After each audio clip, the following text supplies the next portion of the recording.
If I were starting my fitness journey from day one, there are a couple things that I would do. The first thing I would do is master the foundations of movement. There are only 6 foundational movement patterns that you need to master to be capable in anything that you're doing through this lifetime as a human. Those 6 are squat, lunge, hinge, push, pull, and twist.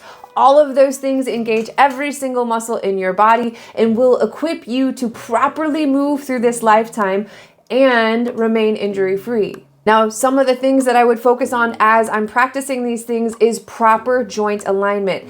If you are exercising and strengthening with shitty posture, you're strengthening the wrong muscles, and that's a problem. You're probably creating more pain for yourself in the future than you would be if you just did nothing. Now, I want to encourage movement at all costs. Some movement is better than no movement, but proper movement is so fucking important. So mastering the foundations is where I'd start with strength training in particular, and learning how to move through each of those joints fluidly will help you become your happiest and healthiest version. So if I was starting over, I'd have a clear routine of checking in head to toe, and I'd have a clear strength training routine to make sure I'm hitting all 6 foundational movement patterns throughout my week, and keeping enough variety within that to gain muscle. We know muscle is a top indicator of longevity, not just longevity in a longer life, but health span, being able to experience all the parts of life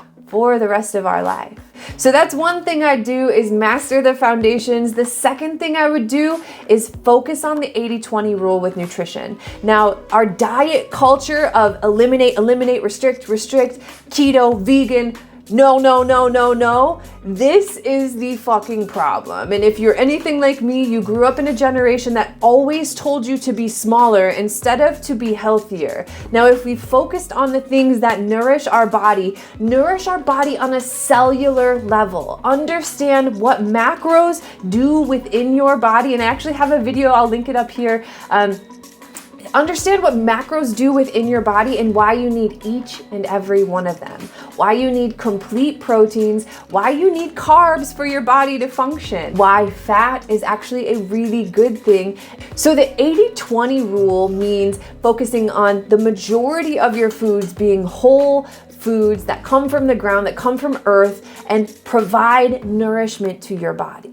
Now, the 20 part of the 80-20 rule is indulging in the other sides of food. If you want to have a glass of wine, if you want some chocolate, if you want the pizza on the weekend, you're allowed to do those things, and we can actually feel really good about doing those things because all of our habits otherwise are nourishing our body. And so 1, our body recovers quicker from those things, and 2, we're not doing it all of the time. The point of the 80-20 rule is to focus primarily on the foods that are nourishing our body. So when we do eat these more indulgent foods, they don't completely derail us because we're not only eating these things, we're not binging on these things, but we're allowing ourselves to have them and allowing our cravings to come through and enjoying the fuck out of that process. What I've learned through coaching people with their nutrition is that food is a relationship. If food were as simple as calories in, calories out, everyone would have the exact body that they wanted. But taste plays a factor. Celebrations play a factor. Emotions play a factor. And so nutrition should be something that we can enjoy. We don't have to restrict ourselves from having and indulging in those parts of life because we mostly nourish our body really fucking well. So focusing on these 2 things is a good start, your 6 foundational movements and the 80-20 rule. And then the other things that I would focus on are hydration and sleep. Vastly underrated in the fitness community, because if you're just working with a personal trainer whose main priority is to change your body, not your health, then they will definitely just focus on movement and nutrition. But how your body physically recovers is so important. The vast majority of our body is made up of water, so rehydrating throughout the day is so important. Sleeping and recovering will help you gain more muscle, and that's often not talked about. So getting your 8 hours of sleep. I myself go to bed at 9 o'clock at night.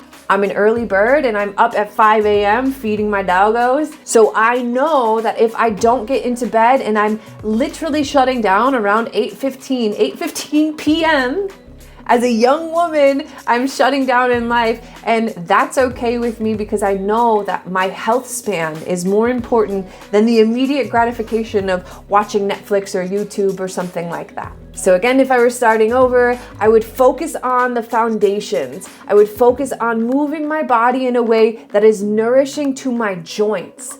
I would focus on eating foods that feed my cells. I'd sleep really well and I'd hydrate to the maximum. So with those 4, there's only one more: making sure you surround yourself with the right people, making sure you surround yourself with the right energy, because everything is connected. Everything is connected. And if you want your body to be healthy, you need your mind to be healthy.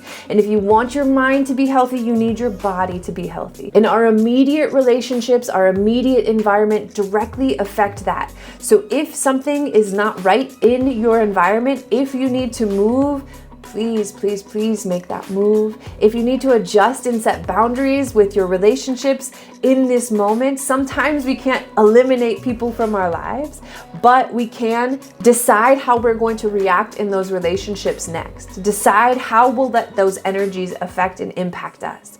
And so that outside energy is probably the 5th element that I'd really focus on and lean into. Making sure you're moving, making sure you're nourishing, and making sure your environment is nourishing. Those are the things that I would focus on if I were starting over. If you're starting your fitness journey, if you're starting your wellness and your health journey and you don't know where to begin, I recommend these simple steps. I recommend taking the complication out of it and just taking one tiny little baby step. Some movement is better than no movement. Some veg is better than no veg. Find your peace, find your joy. You are absolutely worthy of happy and healthy. And if you need some more tips, make sure you follow along here. Subscribe, like, share, comment. I'd love to have you. Thank you so much for being here. I fucking love you.